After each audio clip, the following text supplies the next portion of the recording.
ठीक है, तो आप में से कौन शुरुआत करेंगे जिसको अंतिम में 2 मिनट और मिलेगा बोलने के लिए? तो जोरदार अभिनंदन करें स्कूली शिक्षा में मोबाइल अनुचित है पर पक्ष में अपना विचार रखने जा रही है। स्कूली शिक्षा में मोबाइल का अनुपयोग उचित नहीं है, क्योंकि हम जब स्कूली जीवन में होते हैं तो हम परिपक्व नहीं होते और हमारे लिए क्या सही है क्या गलत है हम ये डिसीजन नहीं ले पाते हैं। और मोबाइल हमारे मन को सुख देने वाली चीज होती है तो हम अपने विवेक का प्रयोग नहीं करते हैं और उससे जो हमें हानि होती है हम उसी में लगे रहते हैं। इसीलिए स्कूली जीवन में हमें मोबाइल का उपयोग नहीं करना चाहिए। धन्यवाद। बहुत सुंदर।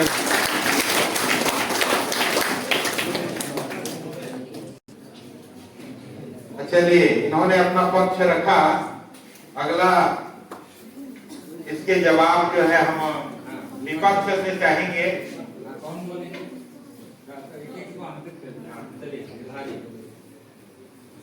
ये धारी जवान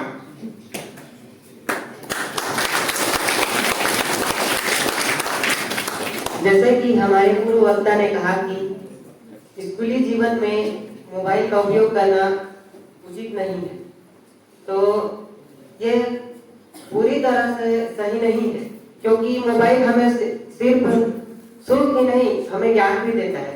जैसे कि इस समय कोरोना काल चल रहा था, कोरोना काल में हमें वर्तमान समय में भी हम स्कूल में कई सारी, जैसे हमें शिक्षकों से कुछ बातें समझ में नहीं आती है तो उन बातों को हम मोबाइल से समझना चाहें तो मोबाइल से समझ सकते हैं, क्योंकि उनमें आजकल आधुनिक जमाने में बहुत सारे वेबसाइट आ चुके हैं जो हमें बहुत सारे ज्ञान देते हैं। तो यह कहना अनुचित होगा कि छात्र जीवन में मोबाइल का उपयोग करना अनुचित है। धन्यवाद। एक ही बार मौका है, और कुछ करना चाहते हैं तो अपना पक्ष रख सकते हैं। इसके बाद बहस नहीं है कि एक के पास जाऊंगा एक पास जाऊंगा, आपको अपना पक्ष अभी कर सकते और रखना चाहेंगे अपना समय का उपयोग करें। जैसा कि मोबाइल एक बहुत ही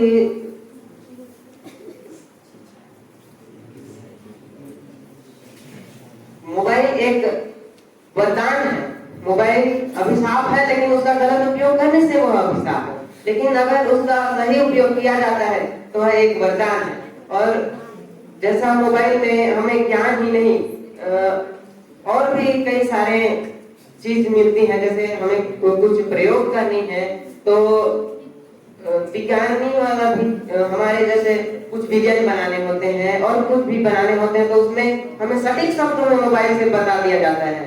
और अगर हमें किसी की जानकारी चाहिए, जैसे स्कूल में किसी को चोट लग जाता है तो हमारे पास अगर कुछ मेडिकली सामान नहीं होते हैं फिर भी हम विज्ञान का मोबाइल में कोई YouTube में कई सारे उपाय दिए जाते हैं, उन उपायों को भी देख करके हम उसका इलाज कर सकते हैं। और मोबाइल में और भी कई सारी चीजें सीख सकते हैं हम लोग। धन्यवाद। वक्ता को आपने सुना, इन्होंने मोबाइल का अपनी ओर से उपयोगिता बताया।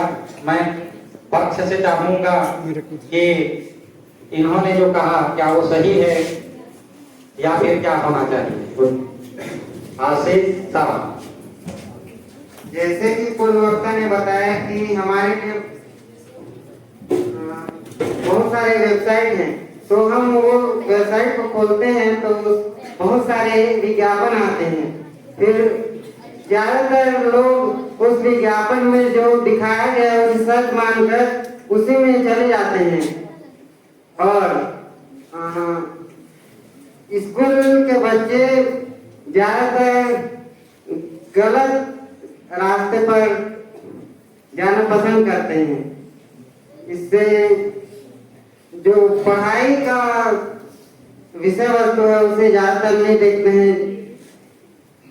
धन्यवाद।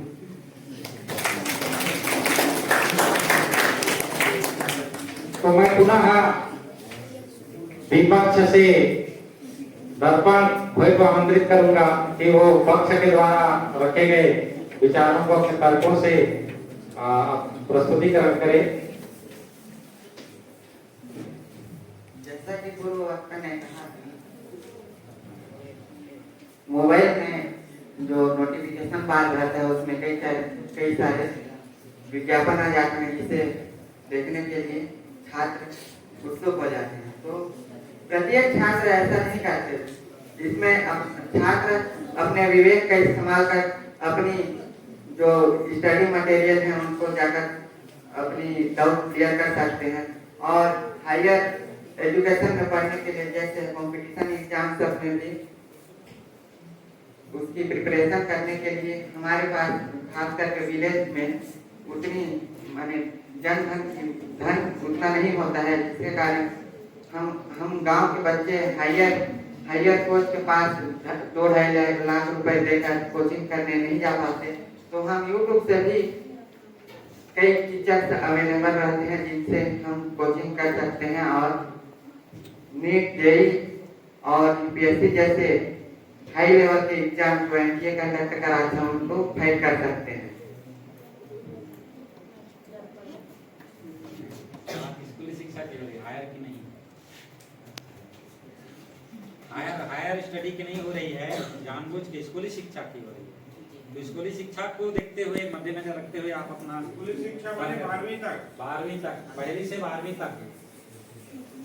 सॉरी, मैं हायर स्टडी की बात कर रहा था, इसके लिए मैं क्षमा चाहता हूँ, क्षमा प्रार्थी हूँ। तो इस हमारे स्कूल जीवन में 1 क्लास से लेकर 12th क्लास तक में मोबाइल की आवश्यकता है। जैसे हमारी कमजोरी रहती है कि हमारी कमजोरी है, टीचर्स बताते हैं जो बात उसको हम नहीं समझ पाते हैं किसी कारणवश, तो हम उसको घर में जाकर देख सकते हैं मोबाइल का उपयोग करके, और इससे हमारी कौशलता अधिक होगी और हमारी जो विवेक क्षमता है वो भी बढ़ेगी और हमारे ज्ञान की प्राप्ति होगी, और इससे हम आगे बढ़ रहे क्लास को माने पूरी तरह से डाउट को क्लियर कर सकते हैं। अभी आपने विपक्ष से दर्शक भय को सुना। मैं पक्ष से निर्मला पटेल को आमंत्रित करता हूँ कि उन पूर्व वक्ताओं के द्वारा बताए गए तो अपने तर्कों से साबित करें। इन्होंने कहा कि हम लोग YouTube या फिर किसी भी चैनल से वहां पर अपने डाउट्स क्लियर कर सकते हैं, लेकिन ऐसा केवल कुछ ही बच्चे कर पाते हैं, क्योंकि कई बच्चों को मोबाइल में भी समझाते हैं तो उनके समझ में नहीं आता। और इसका मेन कारण है कि बच्चे अपने जो ध्यान है उसको ना कक्षा में देते हैं ना ही मोबाइल में। माता पिता उन्हें मोबाइल खरीद कर दे देंगे कि हमारा बच्चा पढ़ेगा, लेकिन वो पढ़ते नहीं हैं, बल्कि वो लोग उसमें पता नहीं ना जाने क्या क्या इंस्टाग्राम चलाएंगे, यूट्यूब से क्या क्या देखेंगे, टिकटॉक बनाएंगे, पता नहीं क्या क्या करेंगे। बच्चों को माता पिता मोबाइल केवल पढ़ने के लिए देते हैं और उनसे संपर्क बनाने के लिए, ना कि ये सब करने के लिए। और अगर कुछ बच्चे जो पढ़कर मोबाइल से पढ़कर बहुत अच्छे मार्क्स ले आते हैं, लेकिन आप देखना जो बच्चे प्रैक्टिकल में पढ़ते हैं, कक्षा में पढ़ते हैं, उनके जीके का भी बहुत विकास होता है, वो लोग सामान्य ज्ञान में भी आगे रहते हैं। और मोबाइल तो हमें बहुत इधर उधर ले जाएगा, इधर उधर भटकाएगा। और एक चीज बहुत ज्यादा इस टाइम चल रही है, वो है स्कैम। आपके मोबाइल में किसी भी नंबर से कॉल आ सकता है और आपको बोला जाएगा कि मैं आपका पिता हूँ, या कुछ उसकी आवाज में बात करेंगे और बोलेंगे कि मुझे इतना इतना पैसे की जरूरत है, आप अपने मम्मी से बोल दो, वो ट्रांसफर कर देंगी मेरे में। तो अब हम लोग तो बच्चे हैं, मम्मी नहीं होंगी, तो इतना तो सभी को आता है कि उसको पैसे को ट्रांसफर कर सके, तो ट्रांसफर कर देंगे और फिर ये स्कैम हो जाएगा। छोटे भी, जब मैं खुद का कहूंगी, जब मोबाइल हमें कॉल करते थे, इसको दबा तो ऐसे ऐसा होगा बोलते थे, उसको मैं दबा देती थी और उसमें से बहुत सारा पैसा कट जाता था। वो आज भी हो रहा है, अभी बड़े स्तर पर हो रहा है। इसलिए मोबाइल का उपयोग केवल आप जब पूरे समझदार हो जाएं तभी कीजिए, अभी केवल संपर्क बनाने के लिए ही कीजिए। और अगर किसी कुछ डाउट है तो अपने भाई बहनों से पूछिए, हमारे शिक्षक हैं, हमारे शिक्षक कुछ भी डाउट हो आप खाली टाइम में भी जाकर पूछिए, बताएंगे। धन्यवाद। अभी आपने पक्ष से निर्मला पटेल को सुना, मैं विपक्ष से रोनित सारथी को आमंत्रित करता हूँ।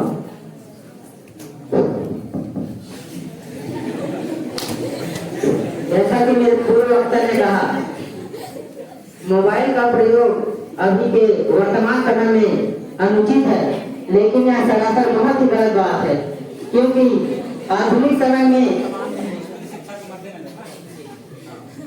उन्होंने कहा कि हम मोबाइल से जैसे कि कुछ नोटिफिकेशन आता है तो उसमें हम उसमें फंस जाते हैं, लेकिन उनको पता नहीं है आजकल दुकानदार पैसे लेने की जगह पेटीएम, फोन पे ये सब चला रहे हैं, ये वर्तमान में चलाया जा रहा है, ये सब शायद उनको पता नहीं है।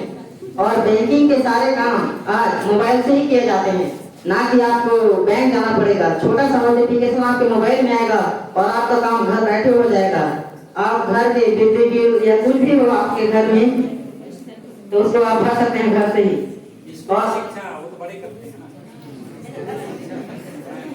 बच्चे को उतना देंगे तो 5 लाख हो जाएगा।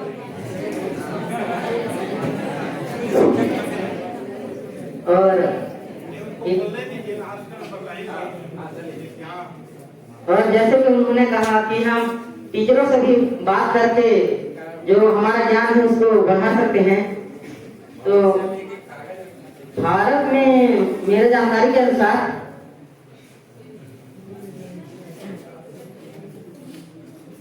मुझे भारत में ज्यादातर अशिक्षित हैं, मुझे जहाँ तक पता है।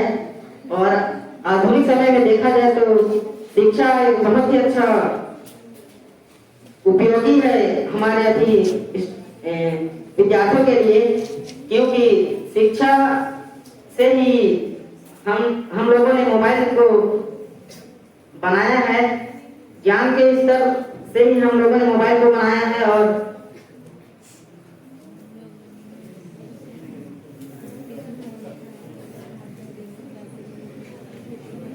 मोबाइल को चीन ने सबसे पहले बनाया मेरे जानकारी के अनुसार, और वहीं से ही मोबाइल का प्रयोग होना शुरू हो गया और धीरे धीरे अशिक्षित लोग शिक्षित लोग मोबाइल का प्रयोग करना शुरू कर दिए और हर ग्रामीण स्तर पर मोबाइल को बांटा गया, उसको जियो मोबाइल कहा जाता था, उसको दिया गया। और मोबाइल का प्रयोग अभी के वर्तमान में बहुत उपयोगी है, क्योंकि इससे हमें बहुत ही जानकारी मिलती है, मनोरंजन के साधन है। हम कहीं भी बाहर चले जाएं, अकेले भी रहे तो हम गेम खेल सकते हैं, उससे ज्ञान अर्जित कर सकते हैं। तो मेरे हिसाब से तो मोबाइल हमारे वर्तमान समय के लिए बहुत उपयोगी है, क्योंकि अभी भी टीचर सामने बैठे आप देख सकते हैं कि वो वीडियो बना रहे हैं, क्योंकि जानकार है। इसीलिए मैं चाहूंगा मोबाइल बहुत उपयोगी है, हमारे पुराने बीते समय को वो फिर से ताजा कर देता है। मोबाइल के जरिए ही हम दूर बैठे व्यक्ति से हम तुरंत अभी संपर्क कर सकते हैं। इसलिए मोबाइल आज की वर्तमान समय में बहुत उपयोगी है और बहुत ही लाभदेय है मोबाइल। तो मैं बस इतना ही कहना चाहूंगा अपनी तरफ से। धन्यवाद। चलिए, अभी आपने दीपक की ओर से रोनित सारथी को सुना। पक्ष में सुब्रती चौहान को आमंत्रित करता हूँ। जैसे कि इन्होंने कहा कि मोबाइल हमें मनोरंजन की साधन देता है, ये तो हमें शिक्षकों से भी प्राप्त हो सकता है।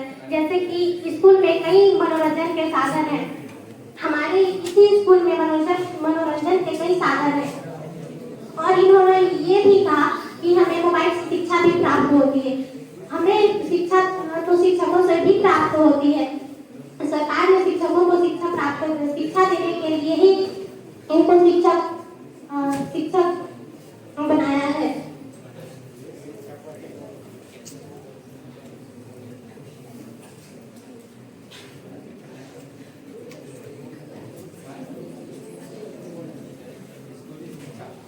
और स्कूली शिक्षा में ही कहीं पेपर वो होता है, तब कभी कभार शिक्षक ध्यान नहीं दे पाते, तो बच्चे जिसके पास अपना मोबाइल है वो बच्चे खुद मोबाइल लेकर स्कूल में आकर जिसका जो क्वेश्चन का आंसर नहीं जानते उसको मोबाइल से ही लिखते हैं। तो यह गलत बात है। जो समझना है उसी को ही हमें लिखना चाहिए। कहीं कहीं पर शिक्षक ध्यान नहीं दे पाते, वहाँ पर यह सब भी होता है। बस नहीं बात। बहुत अच्छा। जो आपके द्वारा अपना पक्ष रखा गया, आप विपक्ष से मैं मोहन सिंह पटेल को आमंत्रित करता हूँ कि पक्ष के द्वारा बताए हुए शब्दों को अपने तर्क से कटाक्ष करें। जैसा कि आपको पता है, स्कूल शिक्षा कक्षा 1 से कक्षा 12 तक की शिक्षा, जिसके अंतर्गत विभिन्न सारी शिक्षाएं आती हैं। तो इसमें एक समय की बात है, मैं मोबाइल देख रहा था, हालांकि मेरे पास खुद का पर्सनल मोबाइल है, मैं यूज करता हूँ। तो उसमें जो कंपटीशन एग्जाम रहते हैं, जो कि पूरी तरह से 11वीं तक का 12वीं पर आधारित ही रहते हैं, तो कई सारे बच्चे रहते हैं जो 11वीं और 12वीं से उसकी प्रिपरेशन चालू कर देते हैं और कई सारे बच्चे सफल भी हो जाते हैं। तो मैं PW में एक साक्षात्कार देख रहा था, रवा नाम का लड़का था, वो जो है वो उस साक्षात्कार में उसने बताया कि सर मैं मोबाइल से पढ़ता था। तो सर ने पूछा कि तुम किस बैच से थे? तो सर मैं एक पेड वाले बैच में था, मेरे पास उतना पैसा नहीं था कि मैं उस बैच को ऑफलाइन खरीद कर पढ़ सकूं। तो उसने मोबाइल पे एक ऐप डाउनलोड किया जिसके थ्रू वह पढ़ता था, और वह इलीगल था लेकिन फिर भी वह उसमें पास हो गया बिना किसी स्कैम के और अपने लक्ष्य को मुकाम कर लिया। तथा रही बात मोबाइल के उपयोग की, मोबाइल का उपयोग मतलब कि जो भी मोबाइल का हम उपयोग करते हैं, ऐसा नहीं है कि कोई इंस्टाग्राम चला रहा है, कोई रील्स देख रहा है, इतना वही सीमित नहीं है। मोबाइल का उपयोग मतलब उससे हम ज्ञान भी अर्जित कर सकते हैं। मेरा एक दोस्त है, वो बार बार बोलता है, अरे मोहन मैं मोबाइल में आज बेसिक मैथ्स पढ़ रहा था, मैं मोबाइल में आज फिजिक्स का क्लास ज्वाइन कर रहा था। आपको पता ही होगा वो दोस्त कौन है। और एक बात और, जो 5 सितंबर का जो हमने इनविटेशन कार्ड सबको दिया था, वो भी मोबाइल के द्वारा ही बनाया गया था। इतना ही कहकर मैं अपनी वाणी को विराम करना चाहता हूँ।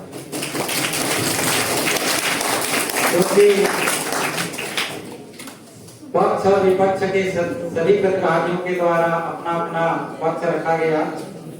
पक्ष और विपक्ष में प्रथम वक्ता को मैं पुनः समय दूंगा 2 मिनट कि वो अपना जो विपक्ष के द्वारा बताए हुए वो तर्कों से अपने विचार रखेंगे। जैसा कि हमारे पूर्व वक्ताओं ने कहा कि स्कूली जीवन में मोबाइल का उपयोग उचित है, जानकारी प्राप्त कर सकते हैं, लेकिन जानकारी हम अध्ययन के द्वारा भी प्राप्त कर सकते हैं। मनोरंजन का साधन है का मनोरंजन के लिए हम खेल कूद संगीत विभिन्न बौद्धिक कार्यक्रमों में भाग लेकर भी मनोरंजन कर सकते हैं, जिससे हमारी बौद्धिक क्षमता का भी विकास होता है। और गेम से हम दिन भर हम गेम में लगे रहेंगे, जिससे हमारा कोई विकास नहीं होगा। और यदि हम खेल खेलते हैं तो हम स्वस्थ भी रहेंगे, हमारा मानसिक स्थिति भी ठीक रहेगा, जिससे हम पढ़ाई में ध्यान भी लगा पाएंगे। और मोबाइल के प्रयोग से हमारा जो जिज्ञासु होता है वो खत्म हो जाता है, और पुस्तक के अध्ययन से हमें जिज्ञासा उत्पन्न होती है, जिससे हम विभिन्न विषयों के बारे में जानकारी प्राप्त करना चाहते हैं। यादगार के रूप में वीडियो बनाते हैं कहते हैं, पर वीडियो स्कूली छात्र नहीं बना रहे हैं, सर बना रहे हैं जो कि स्कूली विद्यार्थी नहीं है। और कंपटीशन एग्जाम में काम आता है कहते हैं, हम पुस्तकों से पढ़कर भी कंपटीशन एग्जाम की तैयारी कर सकते हैं। स्कूली जीवन एक कच्चे मिट्टी की तरह होता है, जिसमें हम परिपक्व नहीं होते हैं। अतः हम कह सकते हैं कि जब तक हम परिपक्व ना हो जाए, अर्थात हमारी 12वीं तक की स्कूली शिक्षा समाप्त नहीं हो जाती, हमें मोबाइल का प्रयोग नहीं करना चाहिए। धन्यवाद।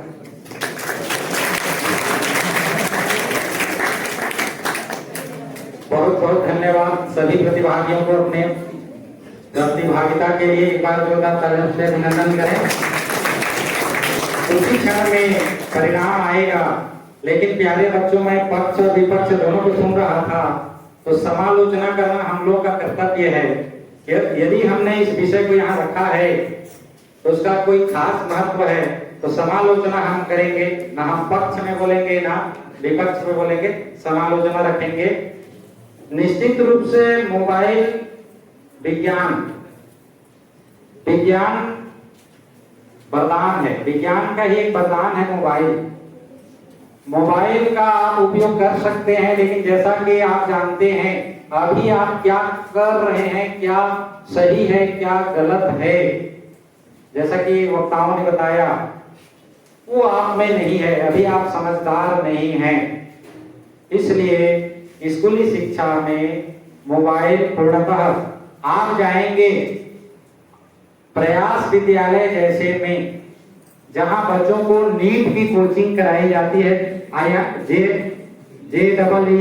ट्रिपल IIT का कोचिंग कराया जाता है, वहां मोबाइल केवल संवाद करने के लिए ही दिए जाते हैं हफ्ते में एक दिन।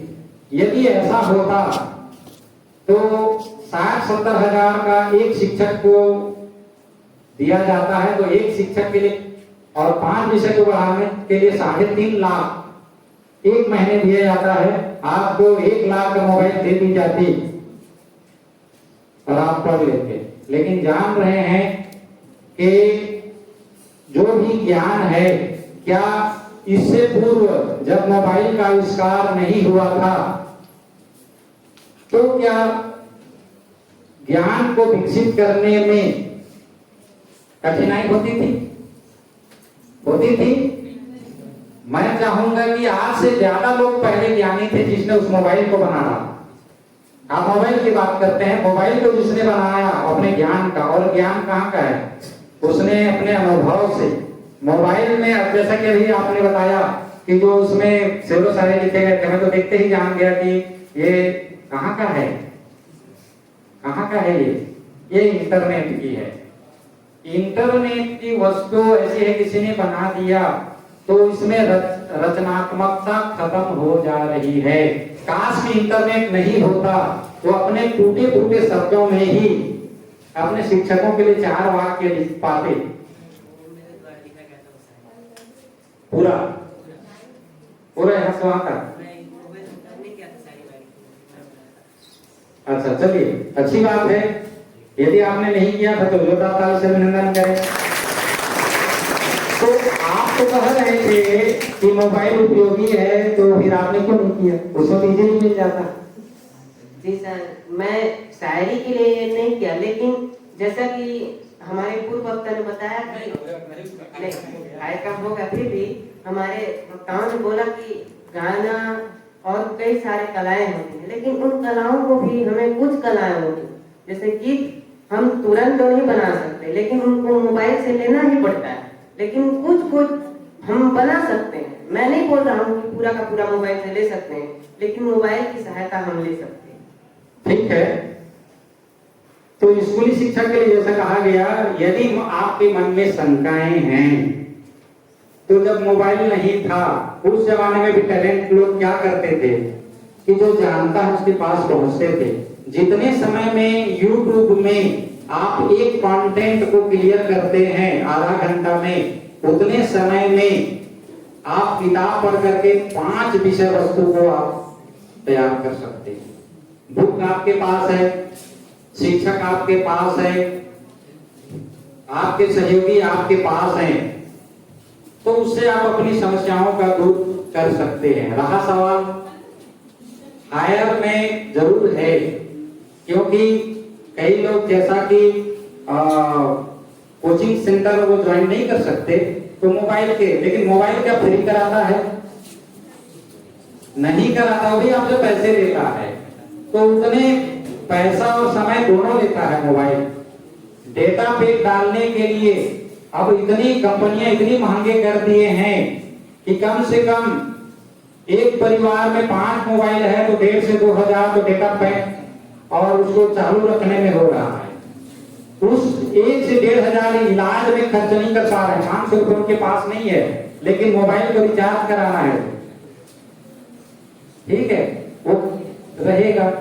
साथ ही जैसे कि कहा गया कि मोबाइल छात्र जीवन में कम अनुपयोगी है। जिन आप उपयोगिता की बात करें तो बड़ों के लिए, हमारे लिए उपयोगी है। हमें बैंक नहीं जाना पड़ता बिजली बिल पटाने के लिए, कोई भी लेन देन के लिए हमें सुविधा है, लेकिन हम जानते हैं कि हमें क्या करना है। यदि आपके हाथ में दे दिया जाए और मेरे मोबाइल में यदि 5 लाख है और आपको दे दिया जाए तो मेरा 5 लाख 2 दिन में कहां जाएगा मुझे पता नहीं चलेगा। और मुझे पता है कि वो 5 लाख का मैं क्या क्या कर सकता हूं, कहां कहां पर किस प्रकार यूज कर सकता हूं, मुझे पता होगा। तो लेन देन प्यारे बच्चों आपको करना नहीं रहता है। आपको आवश्यकता की चीजें हैं तो आप अपने पालकों से कर सकते हैं।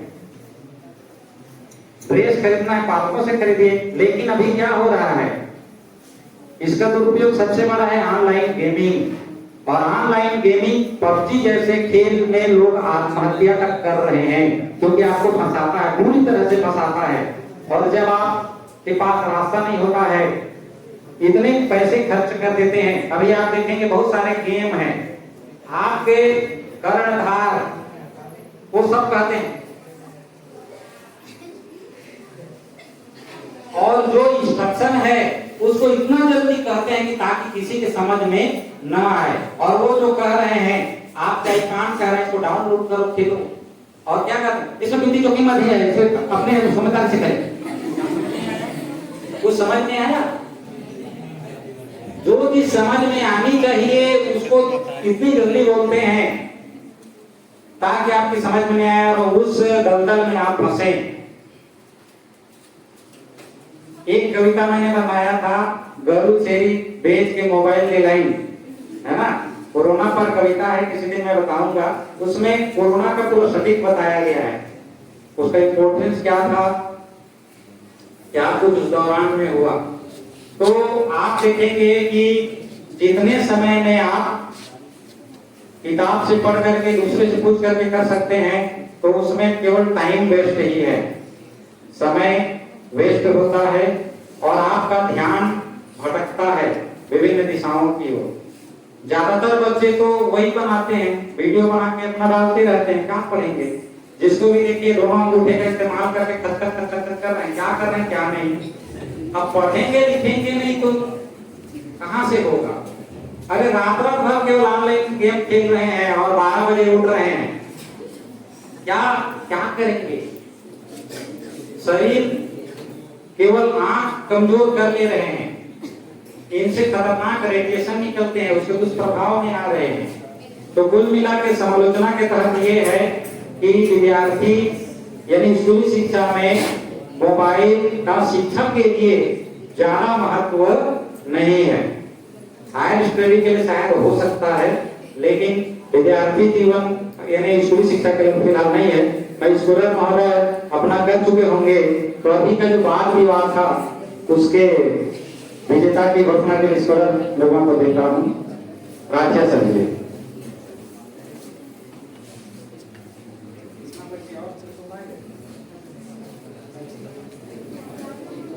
और है कार्य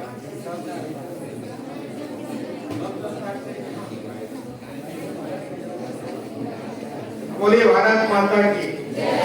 प्यारे बच्चों, अभी का जो हमारा वाद विवाद प्रतियोगिता था, जिसका विषय था स्कूली शिक्षा में मोबाइल का उपयोग अनुचित है, इस बात को अपने तर्कों के द्वारा सिद्ध करना था, जिसमें पक्ष और विपक्ष दोनों ही ओर से अपने अपने मजबूत इरादों के साथ अपनी अपनी बात इन्होंने रखी और सभी का जो तर्क था काबिले तारीफ है। पर यहाँ पर जो विषय वस्तु रखा गया था कि स्कूली जीवन में मोबाइल का प्रयोग अनुचित है, इस बात को फोकस करना था और इस बात को फोकस मूल जो है मूल बात रखना था आपको। स्कूली जीवन में हमारा जो मोबाइल का प्रयोग कितना उचित है या अनुचित है, इस बात को आपको अपने तर्क के द्वारा सिद्ध करना था। मैं रिजल्ट बताने से पहले मैं भी कुछ कहना चाहूंगा, है ना, यदि संचालक महोदय का इजाजत हो। देखिए, मोबाइल हमारा जो आज का विषय वस्तु था, मूल जो बात थी वो स्कूली जीवन पर आधारित था कि स्कूली जीवन जैसा पहले से लेकर के 12वीं तक ये जो अवस्था है, ये अवस्था बहुत ही नाजुक स्थिति होती है। पहली से लेकर के 5वीं तक के बच्चों को तो बिल्कुल समझ ही नहीं होती है, समझ लीजिए। बाकी 6वीं से थोड़ा थोड़ा समझना शुरू करते हैं बच्चे। तो मोबाइल का जो प्रयोग है वस्तुतः वास्तव में वो शारीरिक दृष्टि से, मानसिक दृष्टि से, आर्थिक दृष्टि से, सब प्रकार से जो है नुकसानदेह है। हाँ, हमारे वर्तमान जीवन में हमें जो है सुविधा जरूर मिल गया है, पर सोचो, हम तो अभी स्कूली जीवन की बात कर रहे हैं, पूरे जीवन में इस मोबाइल के चलते एक अलग प्रकार की क्रांति जरूर आई है और इससे बहुत सारे हानि भी हुई है। तो बच्चों में छोटे छोटे जो बच्चे रहते हैं, शारीरिक नुकसान, इससे जो निकलने वाली रेज है, किरणें, बहुत हानिकारक किरणें होती है। वैज्ञानिक शोधों से पता चला है कि ये जो है हमारे, हमको नहीं पता चल रहा है, और हमारे जो आंतरिक संरचनाएं हैं, आंतरिक जो अंग हैं, इनको प्रभावित करते हैं। जैसे हम पॉकेट में रखते हैं तो हमारे यहाँ पर क्या है, हार्ट को प्रभावित करता है। कान से जो बात कर रहे हैं हमारे ब्रेन को प्रभावित करता है। 0.2 रजनीकांत का पिक्चर आपने देखा होगा, उसमें स्पष्ट जो चिड़िया पक्षी हैं उनके जो अंडे हैं वो गिर जाते हैं, अंडे जो है नष्ट हो जा रहे हैं, और हालांकि उनके विलुप्त होने के और भी बहुत सारे कारण हैं, पर उनमें फैक्ट है कि एक कारण ये भी है। तो सोचिए, हमारा जो स्कूली जीवन है पहली से लेकर के 12वीं तक, इसमें हमारा जो शारीरिक विकास है पूरी तरह नहीं हुआ रहता है। हम परिपक्व शारीरिक दृष्टि से भी परिपक्व नहीं हुए रहते हैं। तो सोचिए वो हमारे अंगों पर कितना प्रभाव डालते होंगे, है ना। हालांकि बड़ों के ऊपर नहीं प्रभाव पड़ता ऐसा नहीं है, और वो शारीरिक दृष्टि से थोड़ा मजबूत हो गए रहते, परिपक्व हो गए रहते। पर एक कच्चा घड़ा, अभी आप क्या है स्कूली जीवन में कच्चे घड़े हैं, शिक्षक दिवस के दिन भी ये बात आई थी, कच्चा घड़ा। तो कच्चा घड़ा में पानी भरोगे तो गड़बड़ाएगा ना, उसी प्रकार है। तो कच्चा कोई भी मतलब वस्तु के परिपक्व नहीं हुआ है तो आपके शरीर पर और ज्यादा हानिकारक प्रभाव डाल सकते हैं। दूसरी चीज, मानसिक स्वास्थ्य पर तो बिल्कुल बहुत ही इसका गहरा प्रभाव है। बड़े बड़े लोगों को देखिए मोबाइल में ऐसे करके लगे रहते हैं, जब देखिए तब उनका ध्यान जो मोबाइल में है। तो सोचिए कि बच्चे आजकल छोटे छोटे बच्चों देखना, वो जो दूध पिला रहे हैं माँ ना, वो छोटे अपने बच्चों को उसको खिलाने के लिए टाइम नहीं, उसको उसी मोबाइल को दे दिए रहते हैं, उसी में वो जानता है नहीं जानता है, फिर भी ऐसा करता रहता है कि देखे हो कभी, उसी में बच्चे खिला रहे हैं लोग आज। तो उसका वो उसी वहीं से गिरफ्त हो गया है। तो इसका गिरफ्त आप सोच सकते हैं, आपके दिमाग में हर पल लगा रहता होगा। अभी आप लोगों को भी, कब मैं स्कूल से जाऊं तो मैं जो मोबाइल को खेलूं, जाते ही किसका आज व्हाट्सएप आया, किसका क्या आया, किसका, और जो लोग को क्या क्या गेम चलता है, क्या ऑनलाइन जो गेम चलता है, बहुत हानिकारक उसका प्रभाव बच्चों पर पड़ा है। अभी जो कोरोना काल आया, बच्चों को मोबाइल सरकार ने इसलिए उपलब्ध, बच्चों मोबाइल के द्वारा पढ़ाने का उसने ऐलान तो कर दिया, लेकिन उसका बहुत ही घातक प्रभाव पड़ा मेरे विचार से। बच्चे, हमारे स्कूल की हम बात करें, सारे बच्चों ने मोबाइल खरीद लिए, लेकिन पढ़े केवल 8-10 लोग, बाकी सारे के सारे गेम्स खेलने में भूल गए पूरा, है ना। और उसका यहाँ हम पूछते थे, क्या बेटा क्या पढ़, सर हम तो पढ़ ही नहीं पाते, क्यों नहीं पढ़ पाते हम, मोबाइल भूल जाते हैं। अभी थोड़ा थोड़ा सुधरना शुरू हुआ है। तो मोबाइल तो पूरी तरह जो है गलत ही है मेरे विचार से भी, है ना। मोबाइल का लत जो है वो गुटखा खाने, वो क्या खाते हैं, रात्रि खाने के जैसा है। रात्रि खाने वालों को आप बोल के देखो, वो छोड़ नहीं पाएगा, उसको इतनी लत लग चुकी है। ऐसे ही मोबाइल का लत है, जब देखो तब जो मोबाइल आप जो ऐसा ऐसा करते रहते हैं, तो आपका ध्यान तो पढ़ने में है नहीं। बहुत सारी बातें इन्होंने अपनी रखी। हाँ, इंटरनेट की जानकारी एकदम फैक्ट नहीं है। जिसने अपना जितना जाना उतना को डाल देता है, उसको हम लोग एकदम फैक्ट नहीं होता है, बहुत सारी जानकारियां जो है गलत भी होती हैं। तो ये जो जीवन है आप लोगों का, जैसे सर ने बताया कि हमारी रचनात्मकता में कमी आ गई है। जब भी मोबाइल, जब से ये हुआ है ना भाई, मोबाइल से आप ठीक है ज्ञान प्राप्त तो कर सकते हो, लेकिन आप सीखोगे कब? किसी चीज को जब हम प्रैक्टिकल करते हैं, प्रैक्टिकल करके जिस चीज को सीखते हैं वो हमारे अंतर मस्तिष्क में जो है ज्यादा स्टोर होता है, स्थायी हो जाता है।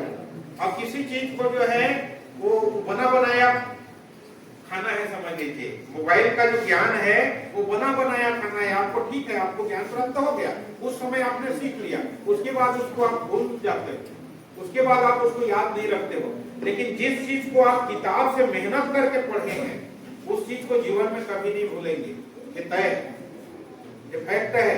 तो इसलिए मेरे विचार से भी ये जो है, तो हम ये नहीं कर रहे हैं कि विपक्ष वालों ने गलत कहा, बहुत ही अच्छी तरीके से उन्होंने अपने तर्क को रखा, बहुत मजबूत इरादे के साथ, लेकिन ये है तो वो गलत ही है ना।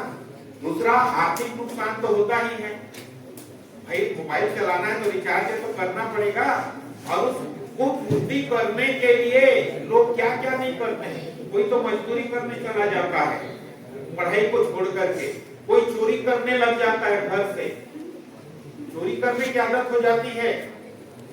माता पिता पैसे कुछ और के लिए दे रहे हैं, वो जो मोबाइल रिचार्ज करा लेता है, तो गलत है कि नहीं, आर्थिक नुकसान भी हो रहा है। इस प्रकार शारीरिक नुकसान, मानसिक नुकसान, आर्थिक नुकसान होता है बच्चों।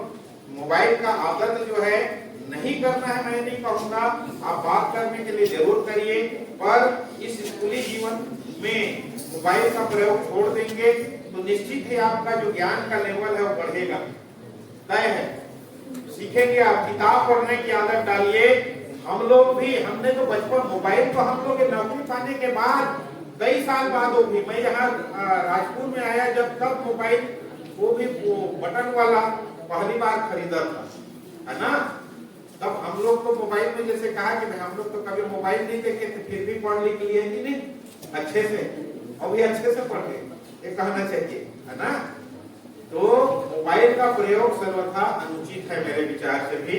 हम इनकी आलोचना नहीं कर रहे हैं, जैसे हमने कहा कि समालोचना है, तो हमारे विचार से भी ये जो है अनुचित है।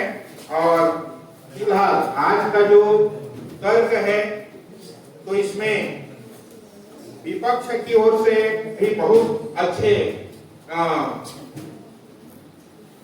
तर्क आए। उनका जो तर्क था बहुत मजबूत उन्होंने दिया, जिसमें जो निर्णायक महोदय हैं अलग अलग, क्योंकि निर्णय सबका अलग अलग हो सकता है, तो निर्णय के अनुसार केवल एक का बताना है, हाँ योग करके ही एक का बताना है, सबसे ज्यादा जो है उसी का बताना है। तो सभी का जो अंक है लगभग 19-20 पर है। इसका मतलब है कि सभी ने तर्क अच्छा किया, लेकिन फिर भी निर्णायक महोदय के जो 3 निर्णायक थे, इसमें पूर्वे मैडम, बड़ा मैडम और मैं स्वयं था।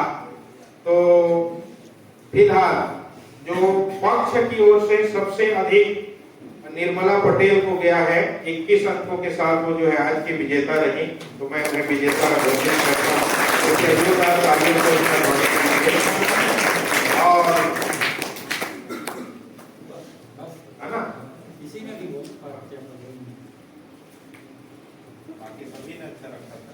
हाँ, आप सभी का ये था कि ये वाद विवाद का मतलब ये है, नेक्स्ट टाइम जब आप बैठेंगे तो अपने साथ एक कागज रखें, क्योंकि कौन क्या बोलेगा तय नहीं है, और क्या बोला था उसको याद रखने के लिए रखें, और उसका प्रमाण ढूंढें। अपने पक्ष में प्रमाण रखना होता है, ठीक है। प्रमाणों से हम तर्क लगाएंगे। तो इस कार्यक्रम को रखने के पीछे उद्देश्य होता है हमारा बौद्धिक विकास। सामने वाला क्या बोलेगा तय नहीं रहता है, उसके बोले गए तथ्यों को प्रमाणों से तुरंत काटना हमें होता है, इससे हमारा बौद्धिक विकास होता है। आप सभी लोग इस कार्यक्रम में जिन्होंने भाग लिया, एक बार पुनः मैं यहाँ अभी एक कहना चाहूंगा, सर जो बोल रहे थे कागज पेन वाला, यहाँ पर मैं ये देखा, मेरे को जो कमी महसूस हुई मैं वो बताऊंगा, है कि नहीं, कि एक ने पक्ष में बोला, दूसरे ने विपक्ष में बोला, तो पक्ष में बोलने वाला तो अपना पक्ष रखेगा ही, क्योंकि विषय ही वही होता है, ठीक है ना। लेकिन विपक्ष के बोलने वाले ध्यान देंगे अगली बार कि केवल वो एक ने बोला उसी को आपको उत्तर नहीं देना है, आपको सारे तथ्य को रखते हुए उसका जो है रखना है कि उसने ऐसा कहा, केवल उसी का आपको जवाब नहीं देना है। विपक्ष वाले जितने, पक्ष वाले जितने भी लोगों ने कहा वो सबको लेते हुए उसको जवाब देना है।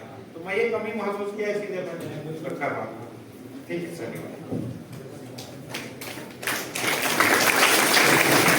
क्योंकि इसका उद्देश्य वही है, इसीलिए हमने कहा कि जैसे आशीष ने कहा, किरदार ने कहा, ये नहीं होगा, पूर्व वक्त कहते हैं, तो उसी प्रकार सभी ने जो कुछ कहा उसका आपको अपने तरफों से, तो जो पॉइंट है, पॉइंट आउट करने के लिए आपको कागज पेन लेके नेक्स्ट टाइम बैठेंगे, क्योंकि ये कार्यक्रम इसी तरह से निरंतर रहेगा। एक दिन आप अपनी बातों को विधानसभा में जब कोई विधेयक आता है उस समय में भी इसी प्रकार का रखा जाता है, चर्चा रखा जाता है, उस दौरान आप कर पाएंगे। तो और जहां कहीं भी समाज में भी किसी प्रकार के विचार होता है, उस विचारों को भी आप वहां पर अपना तर्क रख पाएंगे। ठीक है, तो पुनः एक बार आप सभी ने बड़ा ध्यान से सुना, इसके लिए जोरदार अभिनंदन। और ये कार्यक्रम 14 सितंबर को समाप्त होगा, इसीलिए 14 सितंबर के दिन के लिए केवल उसमें एक और दो विधा, गीत वगैरह, कविता पाठ, निबंध लेखन भी करा देंगे। उससे पहले मैं आपसे अनुरोध है कि निबंध लेखन जो भाग लेना चाहेंगे उनको 3:30 बजे दे देंगे, एक दिन अलग कक्षा में रख करके, और अगले दिन फिर उसको जांच करके मुझे तक कर देंगे। सभी को लिखने की आवश्यकता नहीं है।